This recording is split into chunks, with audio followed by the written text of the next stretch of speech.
Hello, everyone. It's a great pleasure to be with you this evening. I'm Andrew Orr. I'm a priest in the Diocese of Cork, Cloyne and Ross, which is the most southerly diocese of the Church of Ireland. So we have a diocese that runs along the south coast of Ireland. It encompasses urban areas, the big city of Cork, and then a lot of more remote and wilder parts, especially in West County Cork. So it's a very varied diocese, and basically our involvement with Communion Forest began when our Bishop Paul Coulton, came back from the Lambeth Conference, and he was very enthused about the Communion Forest, and he was said to me, we need to do something.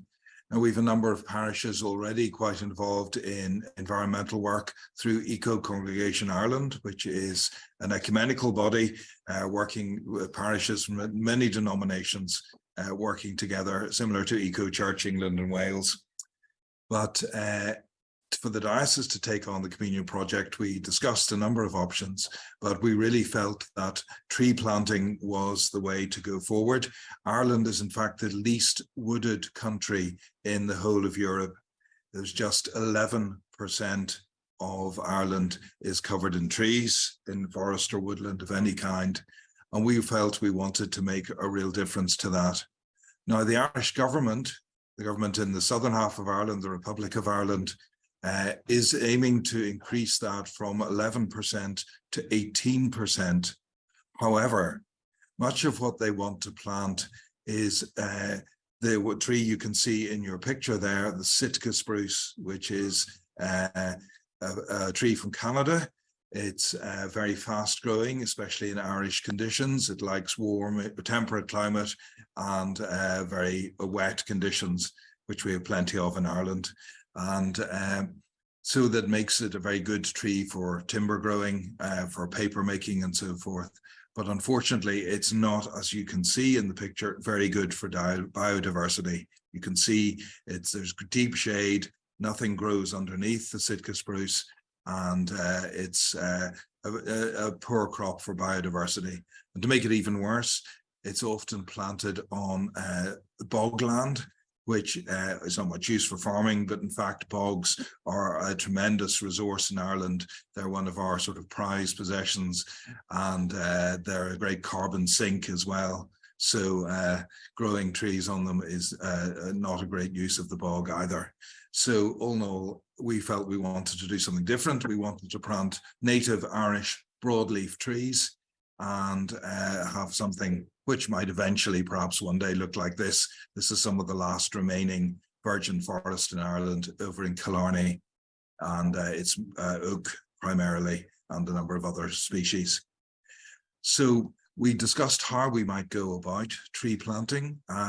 We looked at the possibility of giving each, we decided we'd mark it with confirmation, and we thought about giving each confirmation candidate a tree to plant.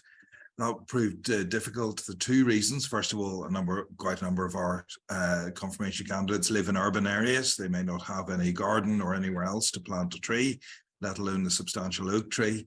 And secondly, this is the confirmation season, which begins at Easter and runs through to Pentecost. Is not a good time to be planting trees in Ireland. They're in full leaf at this stage and really shouldn't be being planted at the moment. It's very much a winter occupation.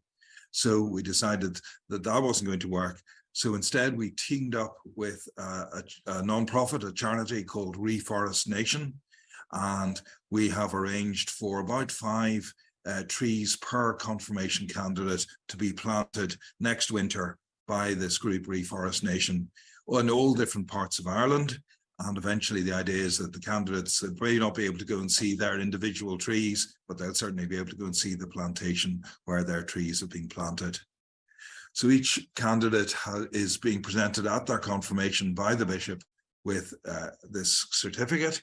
You can see there in the section in grey, they get to write their name in, and they pledge their support for the Communion Forest. So it's very much linked into the Communion Forest. And then on the reverse of the certificate, there's a little bit about Reforest Nation and what they do, and it talks about the bishop and the number of trees that are being planted and whereabouts in the country they're being planted. So it's been a great sort of success in the confirmations we've had so far, and very much links for the candidates the fifth mark of mission into their proclamation of their faith. And in addition, then each candidate gets one of these Communion Forest badges. We, in a brilliant moment of recycling, we're very kindly being allowed to use the ones that were left over from last year's Lambeth conference. And Elizabeth very kindly dispatched them off to us, and each candidate is getting one of these badges as well. So they get a certificate and badge, and the trees are being planted then across the country by Reforest Nation, the non-profit organisation. So it's proved a very popular and successful venture already, and a time when our young people are most concerned about the climate and the future. This is a very tangible way for the church to make an impact on the fifth mark of mission. Okay. So thank you all very much.